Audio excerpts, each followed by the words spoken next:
Hello friends, ഷാരൂസ് എഡു ടിപ്സിലേക്ക് എല്ലാ സുഹൃത്തുക്കൾക്കും സ്വാഗതം. നമ്മൾ നവോത്ഥാന നായകന്മാരെ കുറിച്ചാണ് പഠിച്ചുകൊണ്ടിരിക്കുന്നത്. കഴിഞ്ഞ ക്ലാസ്സിൽ ശ്രീനാരായണ ഗുരുവിനെ കുറിച്ചുള്ള പ്രീവിയസ് ക്വസ്റ്റ്യൻ ഉൾപ്പെടുന്ന ഒരു ക്ലാസ് ആയിരുന്നു. അത് കാണാത്തവർ ഉണ്ടെങ്കിൽ കാണുക. ഇന്ന് അടുത്ത സാമൂഹ്യ പരിഷ്കർത്താവായ മഹാത്മാ അയ്യങ്കാളിയെക്കുറിച്ച് ആണ് നമ്മൾ പഠിക്കുന്നത്. അയ്യങ്കാളിയെക്കുറിച്ച് മുൻ വർഷങ്ങളിൽ ചോദിച്ചിട്ടുള്ള പ്രീവിയസ് ക്വസ്റ്റ്യൻ ഉൾപ്പെടുന്ന ഒരു ക്ലാസ്സാണ്. അയ്യങ്കാളി ജനിച്ചത് പരീക്ഷയ്ക്ക് ചോദിച്ചിട്ടുള്ളതാണ്. 1863 ഓഗസ്റ്റ് 28 അയ്യങ്കാളി ജനിച്ചത്. ഓഗസ്റ്റ് 28 അയ്യങ്കാളി ജയന്തിയായി ആഘോഷിക്കുന്നു. അയ്യങ്കാളി അന്തരിച്ചത് 1941 ജൂൺ 18. അയ്യങ്കാളിയുടെ ജന്മസ്ഥലം പരീക്ഷയ്ക്ക് ചോദിച്ചിട്ടുള്ളതാണ്. പെരിങ്ങാട്ടുവിള, വെങ്ങാനൂർ, തിരുവനന്തപുരം. അയ്യങ്കാളിയുടെ ജന്മസ്ഥലം പെരിങ്ങാട്ടുവിള, വെങ്ങാനൂർ, തിരുവനന്തപുരം.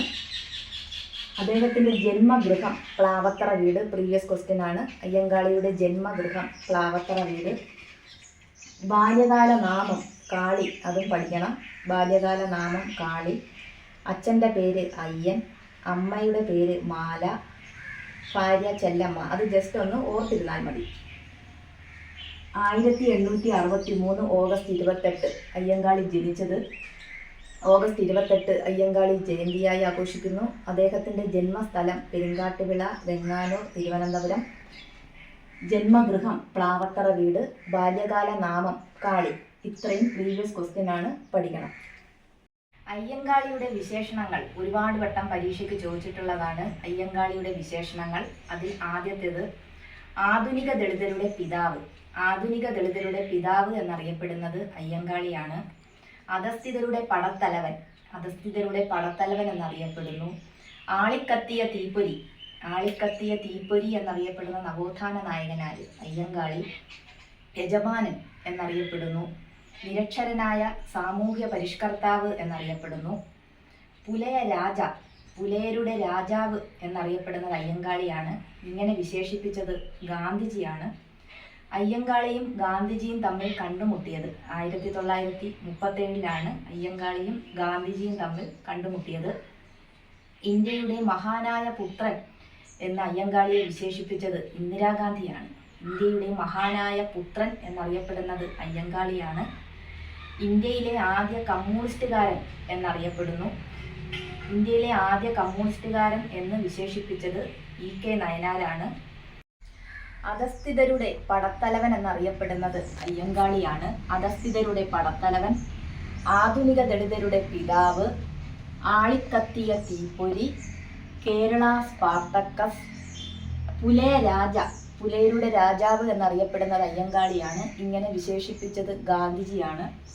ഇന്ത്യയുടെ മഹാനായ പുത്രൻ എന്നറിയപ്പെടുന്നു. ഇന്ത്യയുടെ മഹാനായ പുത്രൻ എന്ന് അയ്യങ്കാളിയെ വിശേഷിപ്പിച്ചത് ഇന്ദിരാഗാന്ധിയാണ്. ഇന്ത്യയിലെ ആദ്യ കമ്മ്യൂണിസ്റ്റുകാരൻ എന്നറിയപ്പെടുന്നു. ഇങ്ങനെ വിശേഷിപ്പിച്ചത് EK നയനാർ. യജമാനൻ എന്നറിയപ്പെടുന്ന സാമൂഹ്യ പരിഷ്കർത്താവ്, നിരക്ഷരനായ സാമൂഹ്യ പരിഷ്കർത്താവ്, ഇന്ത്യയിലെ ആദ്യ തൊഴിലാളി നേതാവ് എന്നറിയപ്പെടുന്നു. പേരിനോടൊപ്പം മഹാത്മാ എന്ന വിശേഷണം നൽകിയത് ഗാന്ധിജിയാണ്. അയ്യങ്കാളിയും ഗാന്ധിജിയും തമ്മിൽ കണ്ടുമുട്ടിയ വർഷം 1937. ഇതെല്ലാം പ്രീവിയസ് ക്വസ്റ്റ്യൻ ആണ്, ഇതെല്ലാം പഠിക്കണം. അടുത്തതായി അയ്യങ്കാളിയുമായി ബന്ധപ്പെട്ട് കുറച്ച് വർഷങ്ങൾ PSC പരീക്ഷയ്ക്ക് ചോദിച്ചിട്ടുണ്ട്. അതിൽ ആദ്യത്തേത് 1893 നടന്ന പ്രസിദ്ധമായ വില്ലുവണ്ടി യാത്രയാണ്. ഇതിന് നേതൃത്വം കൊടുത്ത നവോത്ഥാന നായകൻ അയ്യങ്കാളിയാണ്. പൊതുനിരത്തിൽ കൂടിയുള്ള സഞ്ചാര സ്വാതന്ത്ര്യം ആവശ്യപ്പെട്ടുകൊണ്ടുള്ള ഒരു സമരമായിരുന്നു ഇത്. അത് 1893 വില്ലുവണ്ടി സമരം നടന്നത്. പൊതുനിരത്തിൽ കൂടിയുള്ള സഞ്ചാര സ്വാതന്ത്ര്യം ആവശ്യപ്പെട്ടുകൊണ്ടുള്ള ഒരു സമരമായിരുന്നു വില്ലുവണ്ടി സമരം. ഇത് വെങ്ങാനൂർ മുതൽ കവടിയാർ കൊട്ടാരം, തിരുവനന്തപുരം വരെയാണ് ഈ സമരം നടന്നത്. 1893 വില്ലുവണ്ടി സമരം. ഇത് പരീക്ഷയ്ക്ക് ചോദിച്ചിട്ടുള്ളതാണ്. അതുപോലെ സഞ്ചാര സ്വാതന്ത്ര്യത്തിന് വേണ്ടി നടന്ന 2 ലഹളകൾ പ്രധാനപ്പെട്ടതാണ്. 1898 ആറാലുംമൂട് ലഹള, ചാലിയത്തെരുവ് ലഹള. ഇത് രണ്ടും സഞ്ചാര സ്വാതന്ത്ര്യത്തിന് വേണ്ടി നടന്നതാണ്. അവർണരുടെ സഞ്ചാര സ്വാതന്ത്ര്യം ആവശ്യപ്പെട്ടുകൊണ്ട് തിരുവിതാംകൂറിൽ നടന്ന ആദ്യ സായുധ ലഹളയാണ് ആറാലുമൂട് ലഹള. ഇത് പരീക്ഷയ്ക്ക് ചോദിച്ചിട്ടുള്ളതാണ്. അവർണരുടെ സഞ്ചാര സ്വാതന്ത്ര്യം ആവശ്യപ്പെട്ടുകൊണ്ട് തിരുവിതാംകൂറിൽ നടന്ന ആദ്യ സായുധ ലഹള ആറാലുമൂട് ലഹള. അടുത്തതായി 1904, 1905 കേരളത്തിലെ ആദ്യ കർഷക സമരം നടന്നത്. അയ്യങ്കാളിയുടെ നേതൃത്വത്തിൽ 1904, 1905 കേരളത്തിലെ ആദ്യ കർഷക സമരം നടന്നത്. അതുപോലെ 1905 ദളിത് വിദ്യാർത്ഥികൾക്ക് വേണ്ടി അയ്യങ്കാളി വെങ്ങാനൂരിൽ ഒരു കുടിപ്പള്ളിക്കൂടം സ്ഥാപിച്ചു. 1905 എവിടെയാണ് അയ്യങ്കാളി സ്ഥാപിച്ചത്? വെങ്ങാനൂരിൽ.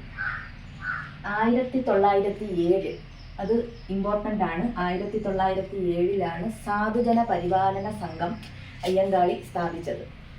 1907 സാധുജന പരിപാലന സംഘം അയ്യങ്കാളി സ്ഥാപിച്ചത്.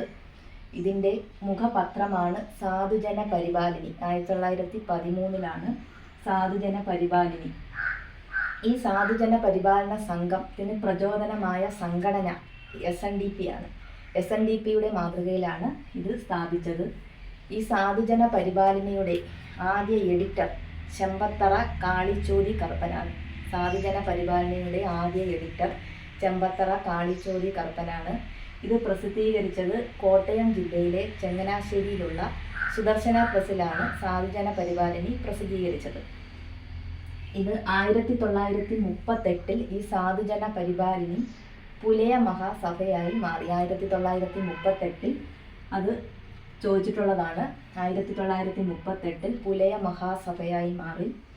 1942 ഇത് സമസ്ത തിരുവിതാംകൂർ പുലയ മഹാസഭയിൽ ലയിക്കുകയും ചെയ്തു. 1904, 1905 കേരളത്തിലെ ആദ്യ കർഷക സമരം നടന്നു. 1905 വെങ്ങാനൂരിൽ കുടിപ്പള്ളിക്കൂടം അയ്യങ്കാളി ദളിത് വിദ്യാർത്ഥികൾക്ക് വേണ്ടി സ്ഥാപിച്ചു. ഇത് വെങ്ങാനൂരിലാണ് ഈ കുടിപ്പള്ളിക്കൂടം സ്ഥാപിച്ചത്. 1907 സാധുജന പരിപാലന യോഗം. 1907 ഇതിൻ്റെ മുഖപത്രമാണ് സാധുജന പരിപാലിനി. ഇത് SNDPയുടെ മാതൃകയിലാണ് സ്ഥാപിച്ചത്. ഇതിൻ്റെ മുഖ്യ എഡിറ്റർ, ഈ സാധുജന പരിപാലനയുടെ മുഖ്യ എഡിറ്റർ ചെമ്പത്തറ കാളിച്ചോതി കറുപ്പൻ. ഇത് പ്രസിദ്ധീകരിച്ച പ്രസ്സാണ് സുദർശന പ്രസ്. 1938 ഇത് പുലയ മഹാസഭയായി മാറി. 1942 സമസ്ത തിരുവിതാംകൂർ പുലയ മഹാസഭയിൽ ലയിക്കുകയും ചെയ്തു. അടുത്തതായി 1911 ഡിസംബർ 5 അയ്യങ്കാളിയെ ശ്രീമൂലം പ്രജാസഭയിലേക്ക് നാമനിർദ്ദേശം ചെയ്യുന്നത്. 1912 ഡിസംബർ 5 തുടർച്ചയായി 28 വർഷം ശ്രീമൂലം പ്രജാസഭയിൽ അംഗമായിരുന്നു. 1912 ഫെബ്രുവരി 27 ശ്രീമൂലം പ്രജാസഭയിൽ ആദ്യമായി പ്രസംഗിച്ചത്. 1912 ശ്രീനാരായണ ഗുരുവിനെ അയ്യങ്കാളി കണ്ടുമുട്ടുന്നത്. 1912 അതുപോലെ 1912 നെടുമങ്ങാട് ചന്തലഹള നടന്നത്. 1912 നെടുമങ്ങാട് ചന്തലഹളയ്ക്ക് നേതൃത്വം നൽകിയ നവോത്ഥാന നായകനാര്? പരീക്ഷയ്ക്ക് ചോദിച്ചിട്ടുള്ളതാണ്. അയ്യങ്കാളി. അയിത്ത ജാതിക്കാർക്ക് ചന്തയിൽ പ്രവേശിക്കാൻ അനുവാദം ഉണ്ടായിരുന്നില്ല. അതിനെതിരെ പ്രതിഷേധിച്ചുകൊണ്ടാണ് ഈ ലഹള നടന്നത്. 1912 നെടുമങ്ങാട് ചന്തലഹള. 1911 ഡിസംബർ 5 ശ്രീമൂലം പ്രജാസഭയിൽ അംഗമായി. തുടർച്ചയായി 28 വർഷം അതിൽ അംഗമായിരുന്നു. 1912 ഫെബ്രുവരി 27 ആദ്യ പ്രസംഗം. 1912 ശ്രീനാരായണ ഗുരുവിനെ അയ്യങ്കാളി കണ്ടുമുട്ടിയത്. 1912 നെടുമങ്ങാട് ചന്തലഹള നടന്നത്. 1912 1915 കല്ലുമാല സമരം അഥവാ പെരിനാട് ലഹള. ഈ ലഹള നടന്നത് 1915 കൊല്ലം ജില്ലയിലെ പെരിനാട് എന്ന സ്ഥലത്താണ് ഈ ലഹള നടന്നത്. ഇതിന് നേതൃത്വം കൊടുത്ത നവോത്ഥാന നായകൻ അയ്യങ്കാളിയാണ്. ഇതെന്തിനു വേണ്ടിയായിരുന്നു ഈ ലഹള നടന്നത്? ഇത് താഴ്ന്ന ജാതിയിൽപ്പെട്ട സ്ത്രീകൾക്ക് ആഭരണങ്ങൾ അണിയാൻ അവകാശം ഉണ്ടായിരുന്നില്ല. അവർ ജാതിയുടെ അടയാളമായി കഴുത്തിലും കാതിലും കല്ലുകൊണ്ടും ഇരുമ്പുകൊണ്ടുള്ള ആഭരണമാണ് അണിഞ്ഞിരുന്നത്. ഇതിനെതിരെ പ്രതിഷേധിച്ചുകൊണ്ട് അയ്യങ്കാളിയുടെ നേതൃത്വത്തിൽ അവർണ സ്ത്രീകൾ സംഘടിക്കുകയും കല്ലുമാല പൊട്ടിച്ചെറിയുകയും സവർണരെ പോലെ അവർണർക്കും ആധുനിക ആഭരണങ്ങൾ അണിയാനുള്ള അവകാശം നേടിയെടുക്കുകയും ചെയ്ത സമരമാണ് കല്ലുമാല സമരം. ഇത് കൊല്ലം ജില്ലയിലെ പെരിനാട് എന്ന സ്ഥലത്ത് നടന്നതുകൊണ്ടാണ് കല്ലുമാല സമരത്തെ പെരിനാട് ലഹള എന്നറിയപ്പെടുന്നത്. 1915 കല്ലുമാല സമരം അഥവാ പെരിനാട് ലഹള. ഇത് കൊല്ലം ജില്ലയിലെ പെരിനാട് എന്ന സ്ഥലത്താണ് ഇത് നടന്നത്. അടുത്തതായി 1915 പുലയ ലഹള നടന്നത്. ഇതിന് നേതൃത്വം കൊടുത്തതും അയ്യങ്കാളിയാണ്. പുലയ ലഹളയുടെ മറ്റ് പേരുകളാണ് ഊരൂട്ടമ്പലം ലഹള, 90-ാം ആണ്ട് ലഹള. ഇത് ഊരൂട്ടമ്പലം എന്ന സ്ഥലം തിരുവനന്തപുരം ജില്ലയിലാണ്. ദളിത് വിദ്യാർത്ഥിയായ പഞ്ചമിക്ക് സ്കൂൾ അഡ്മിഷൻ എടുക്കുകയും പഞ്ചമി ഇരുന്ന ബെഞ്ച് അഗ്നിക്കിരയാക്കുകയും ചെയ്ത സംഭവമാണ് ഊരൂട്ടമ്പലം ലഹള. ഇത് 1915 നടന്നത്. പെൺകുട്ടിയുടെ പേര് പഞ്ചമി. 1915 കല്ലുമാല സമരം അഥവാ പെരിനാട് ലഹള. ഇത് കൊല്ലം ജില്ലയിലെ പെരിനാട് എന്ന സ്ഥലത്താണ് നടന്നത്.